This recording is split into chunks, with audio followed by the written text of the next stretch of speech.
So hey everybody.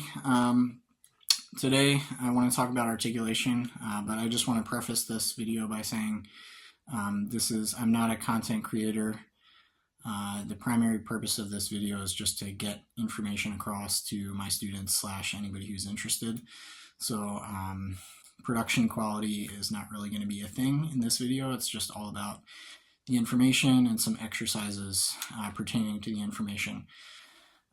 So yeah, with that being said, I just want to jump into talking about articulation. So first of all, what is articulation? Well, it's basically how we stop and start notes, or how we separate notes. And on the clarinet, the primary mechanism for doing that is tonguing, right? So we use our tongue to stop and start the notes. So we tongue. Why do we tongue? Well, we want to separate the notes, or we want to start a note with kind of a clear and punctual beginning. So that's why we do it. But what's the goal of it? Well, it's supposed to be a musically flexible and expressive device, right? So it's not about speed, except insofar as speed serves the music. It's not about hearing the sound of the tongue, because it's just about separating the notes, right? It's about creating short bursts of tone or longer bursts of tone. So yeah, so it needs to be flexible and expressive, which means that you should be able to tongue at any tempo, any dynamic, and you don't really want to notice it except as a musical device. So how do we achieve this? Well, we need a certain kind of quality of tonguing and then speed. So there's some exercises, I think they're attributed to Joseph Jenna, which help you develop really, really fast tonguing. And he notes at the beginning of those studies that it's pointless to speed up quality of articulation that doesn't sound very pleasant, right? So first we need the quality, and then after we have the quality, we can work on achieving speed. So what is good quality? Well, good quality means lightness, right? So we hear the separation of the notes, the silence between them, but we don't hear any sort of extraneous percussive or thuddy kind of noise from the tongue. And why is lightness important? Well, first of all, fast tempi don't support heavy articulation. So, the passage I played from the Weber at the beginning,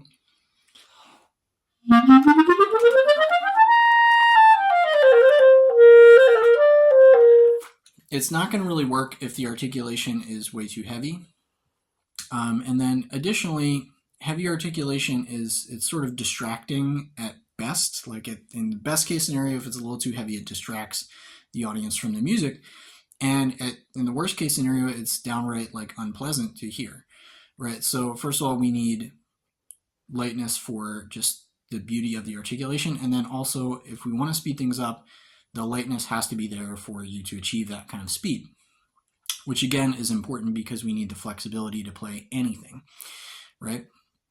And besides lightness, the other important thing that we need is fluidity, right? Which means that we can articulate many notes across the whole range of the clarinet in succession, and they all sound the same, and they all have the same good quality, and the timing between the tongue and the fingers is all correct. Okay, so how do we achieve this quality? Well, we have to learn how to start a note correctly, and we have to learn how to stop a note with the tongue in a correct and aesthetically pleasing way. Now, it's important to note that a lot of times stop tonguing is not going to be great. If you're just playing some kind of,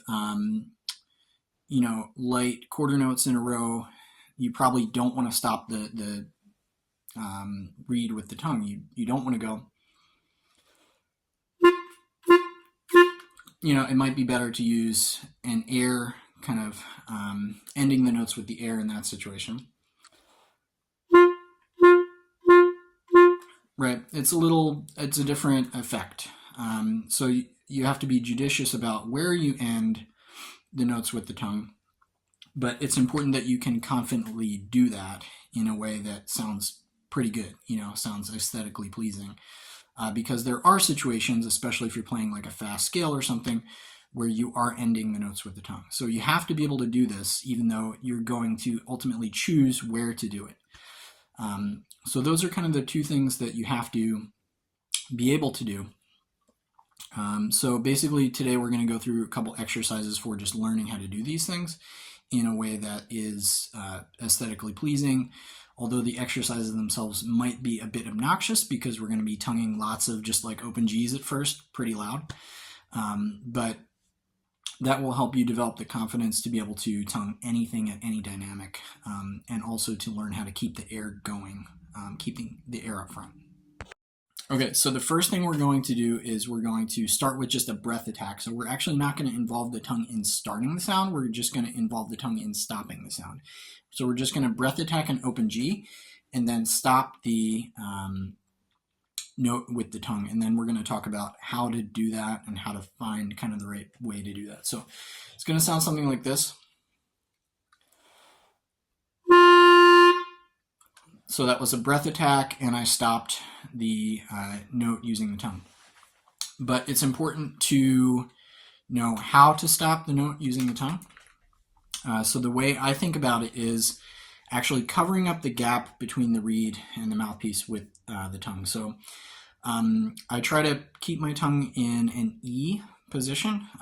This puts it close to the roof of the mouth, which makes the air travel faster. There's actually a physical principle, I believe, called Bernoulli's principle, something like that, which governs how fluids at a certain pressure move through a space.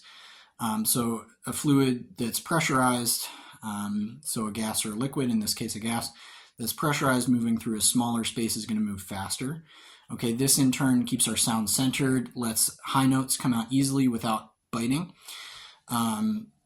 And a lot of good things. So I try to think about an E voicing and then a light syllable to end the note. So I'm thinking like E and a D syllable. I think in one of Ricardo Morales' videos, he talks about using THEE. So something super light like that is, of course, going to give you a good light articulation. And then I'm thinking about covering up the gap between the reed and the mouthpiece. So this was something I got from one of my teachers. Just imagining that you're not actually acting on the reed, you're just covering up the gap between the reed and the mouthpiece so no air can enter. So again, just to demonstrate one more time. And now the place where we leave things, basically, so we ended the sound with the tongue. It's important that the air stays pressurized even after you end the note with the tongue. The air has to be still up front and still pressurized. So I'm just going to do that, and this time I'm going to pull the mouthpiece out while I'm not going to change my air pressure, and you'll hear a release of air. So something like this. And you can hear the pressure of the air that's actually behind the note after I stop it. So now if we take that and we sort of reverse it, that's how we can begin a note really well. So we start with the tongue covering up the gap between the reed and the mouthpiece. The air is pressurized, and then all we have to actually do is subtract the tongue. We don't have to add any pressure, we just have to subtract it, and then the reed is ready to go.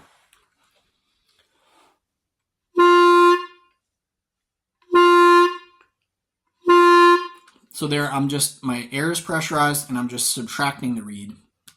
And that gives me a really clean, clear, crisp start. So the next thing to do would be just to try like successive open G's, tongued like that. It's kind of obnoxious, but it will teach you to be fearless with your articulation. So we try just maybe like 4 measures of quarter note open G's, something like that. And just really listening for silence between the notes, minimal sound, and even better if there's no sound of the actual tongue hitting anything, right? So we're just covering up the gap between the reed and the mouthpiece. We really shouldn't hear any noise from that. It should just be tone, no tone, tone, no tone. And you're going to find that if you think about kind of moving the tongue, finding the place, the side-to-side place on the reed, that makes the least sound. So like actually thinking about where tonguing, like maybe a little to the left, maybe a little to the right, maybe dead center. Find the place that makes minimal sound to no sound, and that's also going to help. So it's a combination of thinking about just covering up the gap not adding any pressure to start a note, you're just subtracting the tongue, and then understanding where horizontally on the reed gets you the best results. And that should help you develop a transparent staccato. So we're going to try that on some open Gs.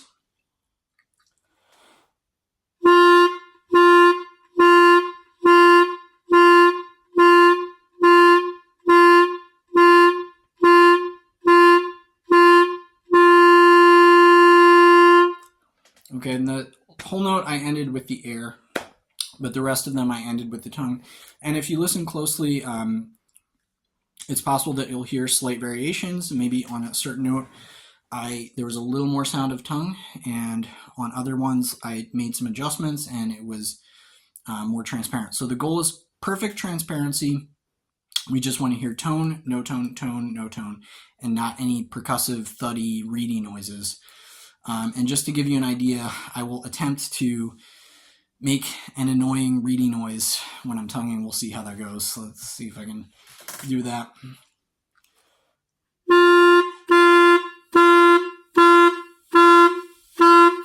So maybe something like that is, it's going to be too much noise from the tongue actually hitting the reed. And definitely not the light, transparent quality that we're going for. Okay, so we get that down, and then you can try like a C scale.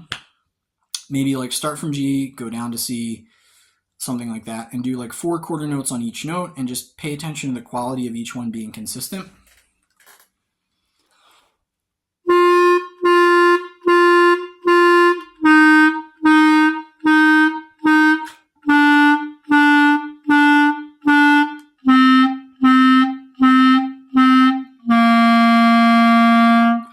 And again, just really keeping the air pressurized the whole time, so that each note is ready to speak as soon as you remove the tongue. We don't want any like dynamic swells on notes. We don't want to hear like, that's a no-no. In the string world, that's called banana bow, because the middle of the note is sort of like, like this. So yeah, that's kind of what we're looking for there. And then finally, you can try like a C major scale. So now we're going to try the C major scale, starting from C in slow quarter notes with space between each note. And you can also practice moving your fingers moving the fingers in the silence. And that'll help you develop really good coordination between the fingers and the tongue, because a lot of times we can develop fast tonguing that is not coordinated with our fingers. So, of course we need the quality, then we need the speed, but we also need coordination between the fingers and tongue. So just thinking about moving your fingers in the silences between the notes will help you get that coordination.